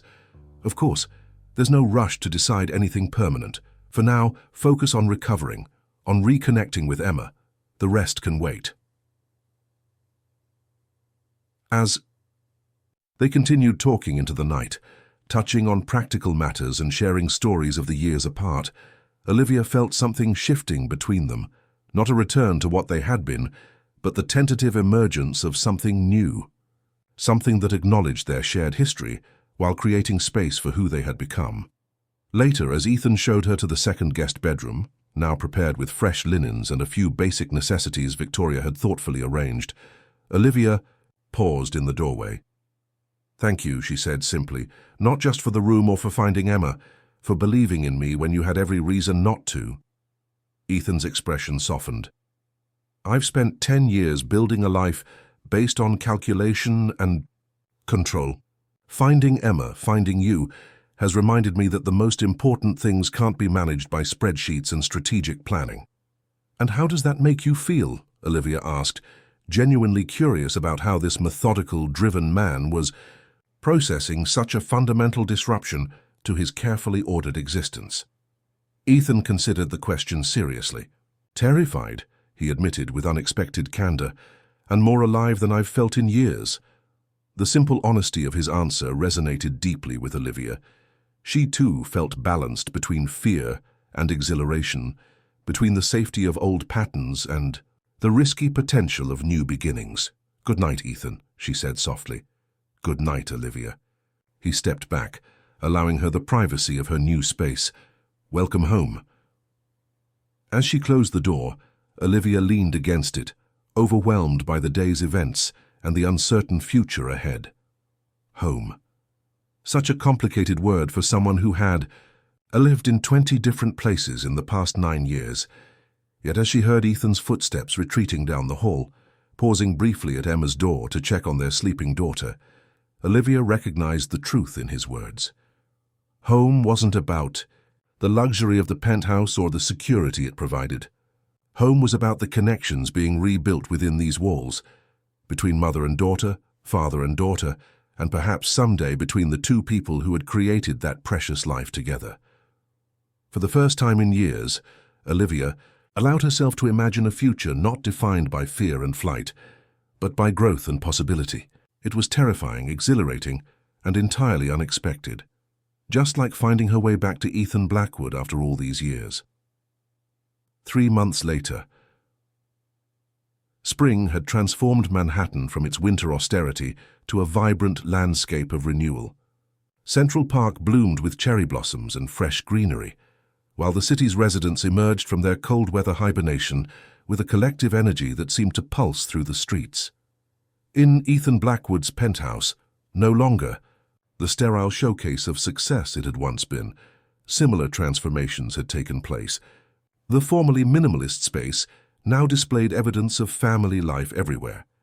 Emma's artwork adorned the walls, family photographs lined the shelves, and comfortable, child-friendly furniture had replaced some of the more austere designer pieces. This particular Saturday morning, Ethan stood at the kitchen island, attempting to master the art of pancake making under Emma's critical supervision. "You flipped it too early," she observed as another misshapen pancake joined the growing stack of culinary experiments. "Mum says you have to wait for the bubbles to form all over." "Your mother," Ethan replied with mock seriousness, "has unreasonably high pancake standards." "I heard that," Olivia called from the living room, where she was arranging flowers in a vase. "And yet you'll notice who makes the pancakes every Sunday." Their easy banter filled the space with warmth, a testament to the careful relationship they had been building over the past months. The arrangement they'd initially described as temporary had gradually evolved into something more permanent, though neither had explicitly acknowledged the shift. They functioned as a family unit in many ways, sharing meals, attending Emma's school events together, establishing routines and traditions. Yet Ethan and Olivia maintained separate bedrooms and a careful emotional distance, focused primarily on providing Emma with the stability she deserved. For Emma, the transition had been remarkably smooth. After years of constant disruption, she had blossomed in the security of having both parents present and involved in her life. Her academic performance at the private school Ethan had enrolled her in was stellar, and she had even made several close friends, a luxury she'd never been able to afford during their years on the run. The professional changes had been equally significant. Ethan had restructured his role at Blackwood Capital, delegating day-to-day operations to allow for a more balanced schedule. He still maintained ultimate control, but no longer spent 12-hour days at the office. Instead, he worked from home, several days a week, making himself available for school pickups and family dinners. Olivia, once her legal situation was resolved, with immunity granted in exchange for her testimony against Keegan and his network, had taken a position with a non-profit focused on financial literacy for underserved communities. The role utilized her financial expertise while aligning with her ethical principles, providing a sense of purpose she had missed during her years of survival-focused existence. Life had settled into a rhythm that none of them could have imagined 4 months earlier.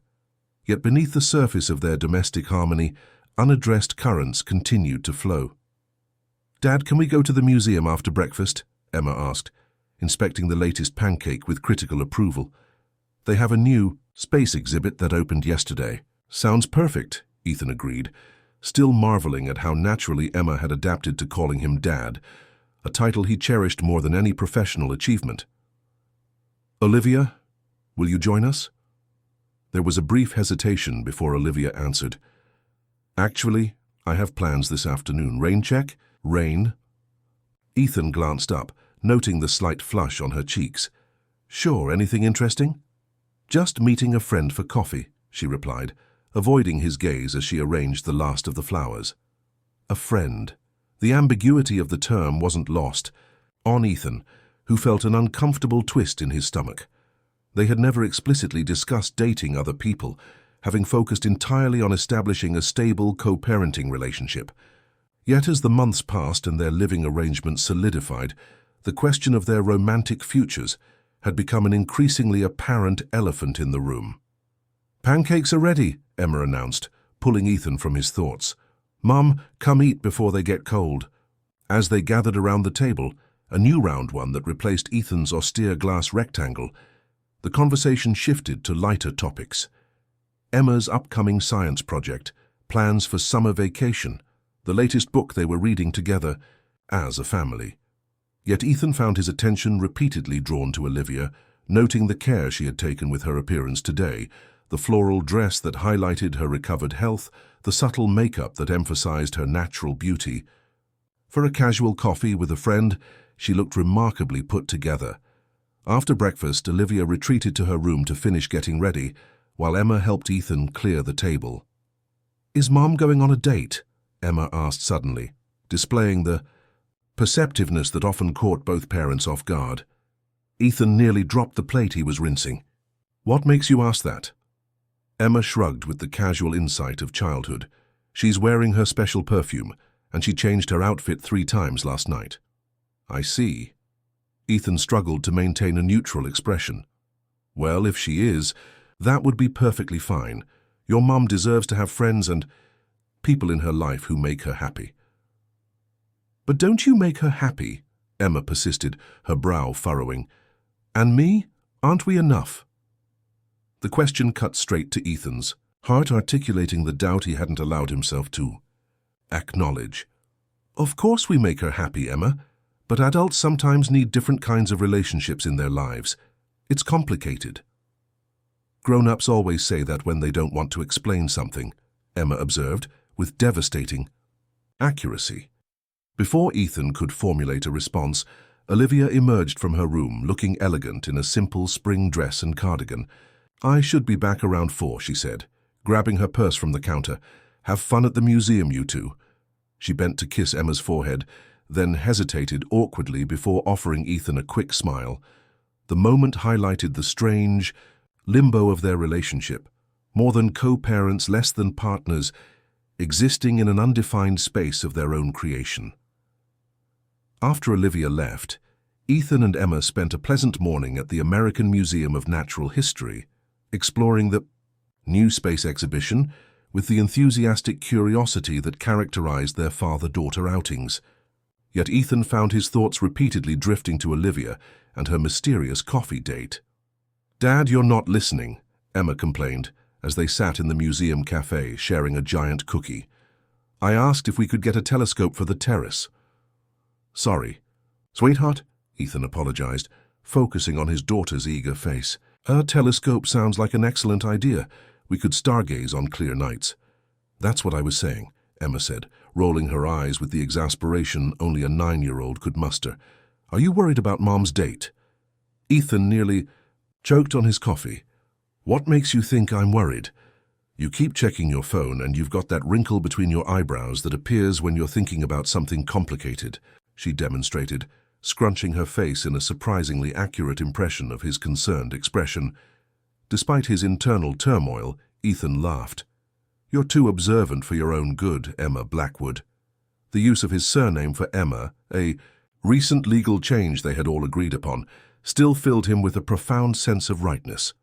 Whatever happened between him and Olivia, Emma was his daughter in every way that mattered. "If you like Mom, you should tell her," Emma continued, licking chocolate from her fingers. "That's what Maddie's dad did when he wanted to marry her, Mom. He made a special dinner and everything." "It's not that simple," Ethan began, then caught himself using the very phrase Emma had just criticized. "Your mom and I have a complicated history, Emma. We're focused on being good parents to you, right now." "But you still like her," Emma persisted. "I can tell, and I think she likes you too." "Oh, you do you?" Ethan asked, amused despite himself by his daughter's matchmaking efforts. "Definitely. She smiles different when you're around. And sometimes she watches you when you're not looking." This observation struck Ethan more powerfully than he expected. Had he been so focused on maintaining appropriate boundaries that he'd missed signals from Olivia herself? "Well, relationship advice from a 9-year-old aside," he said, tousling Emma's hair affectionately, "we should head home. I promised to help you with that science project today." As they left the museum, Ethan found himself contemplating Emma's insights with growing seriousness.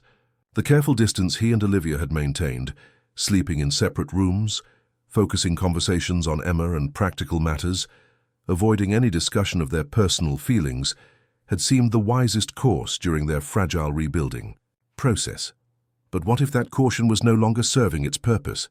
What if, in their determination to avoid complicating Emma's life, they were actually denying her the chance to see her parents truly happy?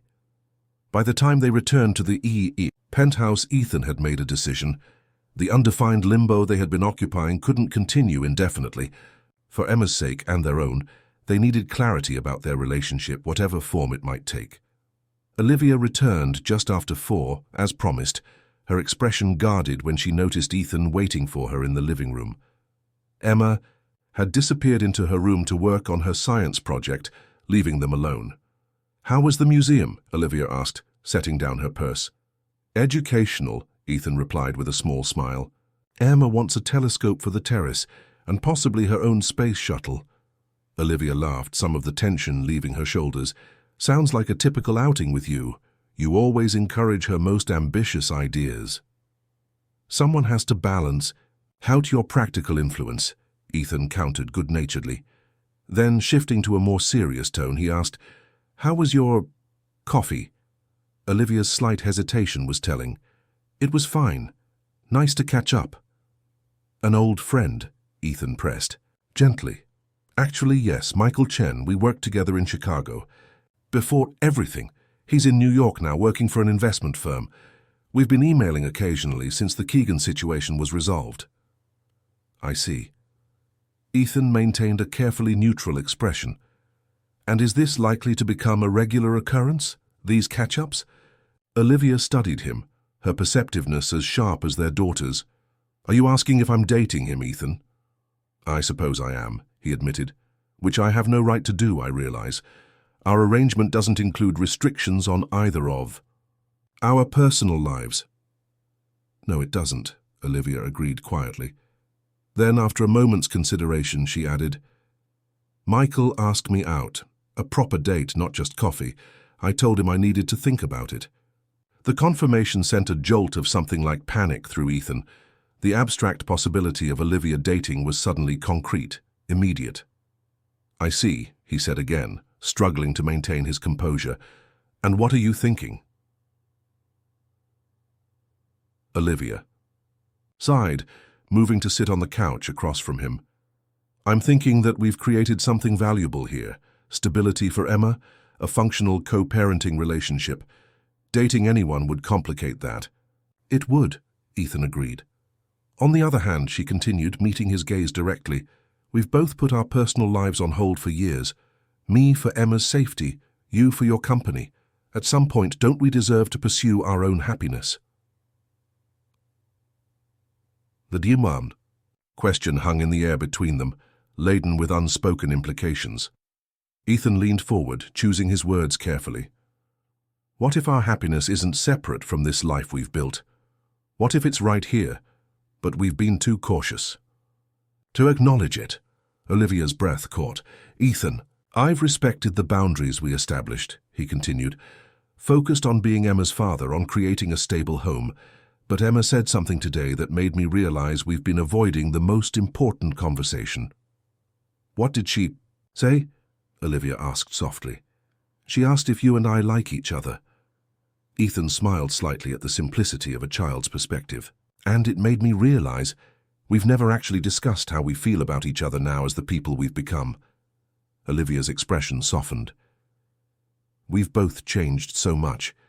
The people we were 10 years ago aren't the people we are today," Ethan finished.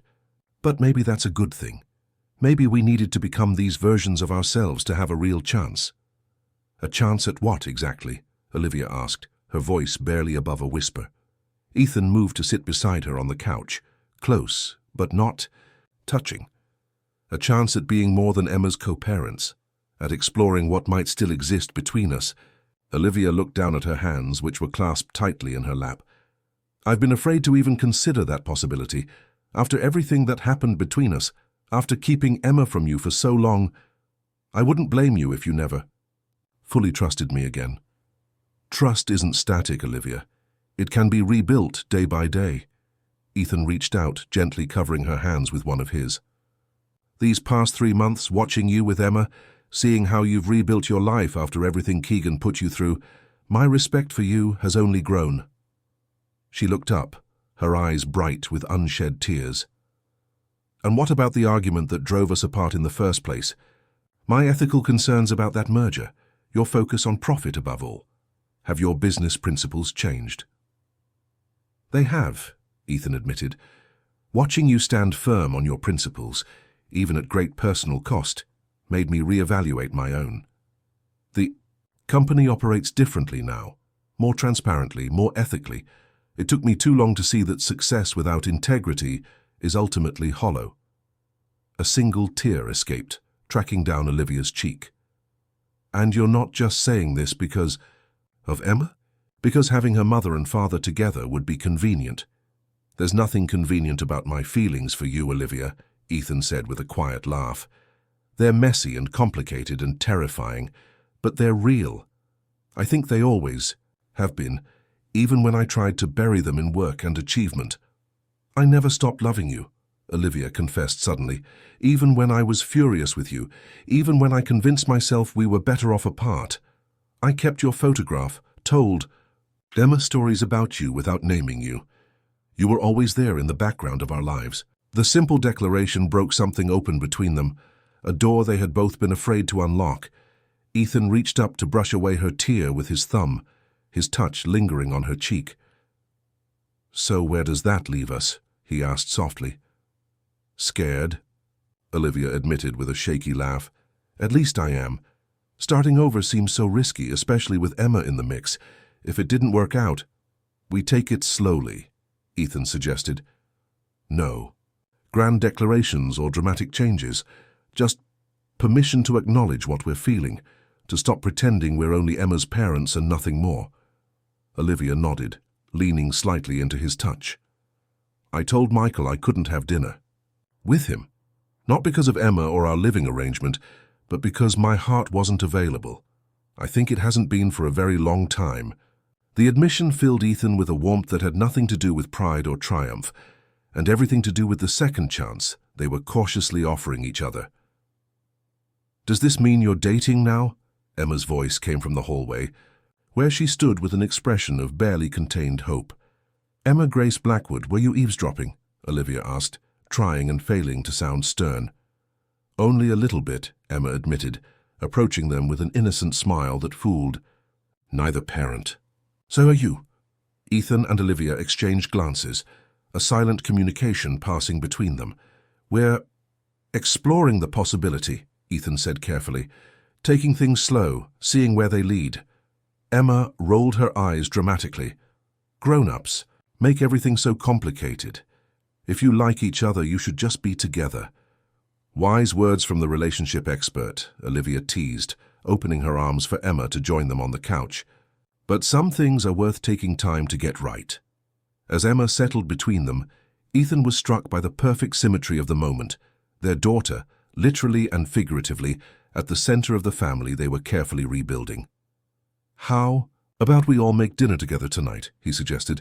I think this calls for a celebration. Can we have ice cream for dessert? Emma asked immediately. I think that can be arranged, Olivia agreed, her eyes meeting Ethan's over their daughter's head. The look they shared contained multitudes, acknowledgement of the long, difficult road that had brought them to this point, appreciation for the present moment of connection, and cautious hope for the future they might build together. Later that evening, after Emma had gone to bed, Ethan and Olivia stood together on the terrace, watching the lights of the city. Below, the spring air carried a hint of promise, mirroring the tentative new beginning unfolding between them. Are we crazy to try this again? Olivia asked softly, her shoulder brushing against his. Probably, Ethan admitted with a smile. But I think we've both learned that the most worthwhile things in life involve some risk. Slowly, giving her every opportunity to pull away, he reached for her hand. Their fingers intertwined, the simple contact sending a current of awareness through them both. I like the people we've become, Olivia said, squeezing his hand gently. Imperfect and battle-scarred, but wiser. I like us too, Ethan agreed, all three of us together. As if on cue, they heard the soft padding of footsteps behind them. Emma appeared in her pajamas, clutching her stuffed rabbit. I can't sleep, she announced, though her lack of grogginess suggested she hadn't tried very hard. "Can I stay up with you guys for a little while?" Ethan and Olivia exchanged knowing glances, neither fooled by the transparent ploy, but neither willing to send her away either. "Just for a few minutes," Olivia conceded, opening her free arm to welcome Emma. As their daughter snuggled between them, gazing up at the few stars visible through the city's light pollution, Ethan felt a sense of completion he had never experienced in all his years of professional success. This moment, these people, was what truly mattered. "Look," Emma pointed excitedly toward the night sky, "a shooting star. Make a wish." Ethan closed his eyes briefly, not to wish for anything, but to imprint this moment in his memory. When he opened them again, he found Olivia watching him, her expression soft with understanding. No words were necessary. The family they had formed, initially through chance and necessity, now through choice and love, was wish enough. In the photograph taken a few days later, the three of them stand on the terrace, backlit by the golden glow of sunset. Emma is front and center, beaming with the unrestrained joy of childhood. Behind her, Ethan and Olivia stand close together, his arm around her shoulders, her head tilted slightly toward him.